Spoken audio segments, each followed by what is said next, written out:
Olá, eu sou a professora Priscila. Hoje nós teremos mais uma aula de biologia. O nosso tema de hoje será os conceitos de saúde. Bom, a saúde, ela reflete uma conjuntura social, econômica, política e cultural. Ou seja, a saúde ela não representa apenas, você estar ou não doente. Ela representa as pessoas, ela representa como que essas pessoas elas vivem, em que ambiente essas pessoas estão inseridas. Ela vai depender da época, do lugar, da classe social e também vai depender de valores individuais. Dependerá também das condições científicas, religiosas e filosóficas. Como vocês podem ver, a saúde ela é um fator, que possui diversos outros subfatores que a influenciam.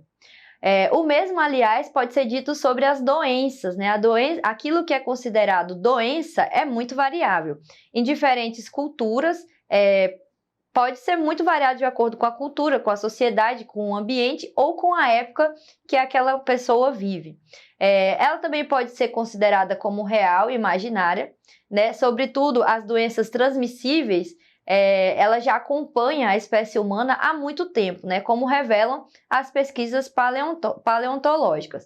Lá nos egípcios, há muito tempo atrás, por exemplo, existia uma doença contagiosa chamada varíola. Como vocês podem ver na imagem, aquela é a múmia do faraó Ramsés e foi observado em sua pele ressecada, em sua pele mumificada, que ele possuía várias marcas e que essas marcas foram provindas de uma epidemia de varíola. Então, nesse caso, na antiguidade, eles achavam que essas doenças, principalmente as contagiosas, eram provindas da religião, eram vindas de mágica ou da religião. E partiam do princípio que a doença resultava de forças alheias ao nosso organismo e que neste se introduziam essas forças alheias ao organismo eram introduzidas devido ao pecado que era cometido ou devido a maldições. Isso foi, por muito tempo, acreditou-se nesse conceito de doença, nessa história de que a pessoa não era saudável, principalmente em questões de doenças contagiosas, devido a algum pecado cometido, alguma maldição lançada ou devido à influência de Deus ou dos deuses, dependendo de cada religião, de cada local.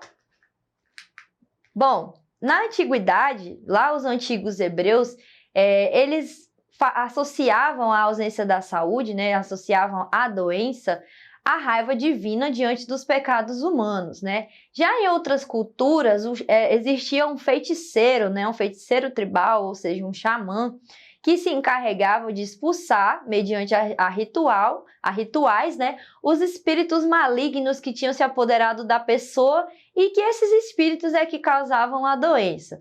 Já lá na Grécia Antiga, a medicina apresentava uma inflexão já para encarar as doenças, Lá, porém, a mitologia grega também ainda acreditava que existiam divindades ligadas à saúde, como, por exemplo, Higeia, Higeia era uma divindade feminina que era completamente ligada à saúde das pessoas e das colheitas. Na Idade Média, já lá na Europa, a religião influenciava de forma quase que total essa concepção de doença, Como resultado, ela dizia que as doenças eram resultado do pecado e que a cura era uma questão de fé. Foi a Igreja Católica, foi lá na Idade Média, que criou um local para colocar essas pessoas doentes e tratá-las de forma religiosa, que elas chamavam, esse local de descanso e de tratamento religioso, era o princípio dos nossos hospitais. Bom,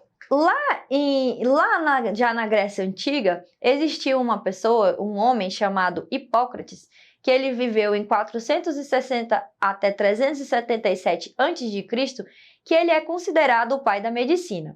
O Hipócrates, ele postulou a existência de 4 fluidos, ou 4 humores, que ele chamava de humores, principais no nosso corpo, que era a bile amarela, a bile negra, fleuma e sangue. Dessa forma, a saúde era baseada no equilíbrio desses elementos, desses 4 elementos. Ele via o homem como uma unidade organizada, que tinha todo um sistema, tinha um sistema organizado, e entendia que as doenças eram uma desorganização desse estado de equilíbrio humano.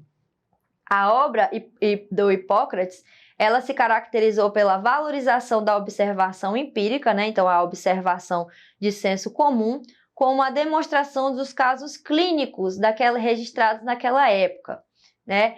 Ele observou, então, esses casos clínicos, né? E que para eles foram reveladores, que para eles foram motivadores, e ele demonstrou que existiam 3 tipos de epidemias e problemas de saúde e enfermidade em suas observações.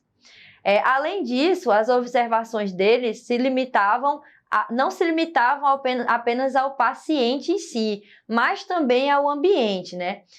O texto conhecido como Ares, Águas e Lugares discute os fatores ambientais ligados à doença, defendendo então o conceito ecológico entre a saúde e a enfermidade. O Hipócrates, ele foi o primeiro, então, a ter essa sensibilidade de entender que o ambiente também, onde a pessoa vive, onde aquele ser humano estava vivendo, pode influenciar em sua saúde. Galeno também, ele foi um outro estudioso que revisou essa teoria do Hipócrates e ressaltou a importância desses 4 temperamentos ou estados de saúde. Ele via a doença como endógena, ou seja, ela estaria dentro do próprio homem em sua constituição física ou em hábitos de vida que levavam a esse desequilíbrio. Já o Paracelsus, ele afirmava que as doenças eram provocadas por agentes externos ao organismo. E naquela época, né, que eles estavam começando com a alquimia, a química ela começava a influenciar a medicina.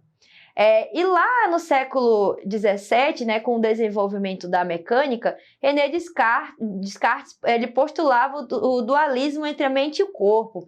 Ele falava que o corpo ele era como uma máquina, né? Que ao mesmo tempo que se a mente não funcionasse bem, o corpo também não funcionaria bem. E ao mesmo tempo que acontecia o desenvolvimento da anatomia, também, que foi uma consequência da modernidade, a observação mais aprofundada do ser humano, afastou então essa concepção formulada lá por Hipócrates, né, e eles começaram a entender mais os órgãos e a perceber doenças localizadas neles. E o famoso, então, François Xavier Bichat, que foi o precursor dos estudos dos órgãos, através da sua publicação Silêncio dos Órgãos. Bom, e no final do século XIX, então, nascia a famosa epidemiologia.